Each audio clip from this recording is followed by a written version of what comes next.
রাঙা চমৎকার প্লেসমেন্ট বল পেয়েছেন অবস্থায় আহাত আহাত আহাত দূরপাল্লার শট ছিল আঘাত করলেন আহাত বলের উপরে কিন্তু গোল হলো না বল চলে গেল তাকে ফাঁকি দিয়ে টাচ লাইনের বাহিরে হাফ টাইম ধর বলো ভাই হাফ টাইম ধর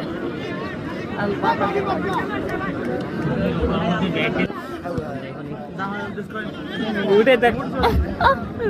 খেলা দেব প্রথমবার থেকে বল পেয়েছেন দানিয়াল রাজাপুর দল সেখান থেকে আকাশ থেকে দানিয়াল ফেটে বলতে বল পেয়েছেন অবস্থায় ইউসুফ বাম্বার সতীর্থের অবস্থান করছেন তিনি কাকে দেবেন আরডি ভাবে স্কোয়ার পাসে বল পেয়েছেন এই অবস্থায় মিডফিল্ড ব্যাক থেকে বল ডায়মন্ড থেকে সাগর মহন্ত উত্তরবঙ্গের তারকা গোল মেশিন সাগর মহন্ত করা মার্কিং রাঙ্গার আবার ডায়মন্ড প্রথমবার থেকে Daniyal Sahar ball absolute well judgment from Rashid. 35 का খেলা দিছে আমাদের চাপ চড়াগা পিটি বল নুরুজ্জামান দমদত্ত বাড়িয়া প্রদীপ দুর্বল শট টাইমিং হলো না অনেকটা লফটেড হয়ে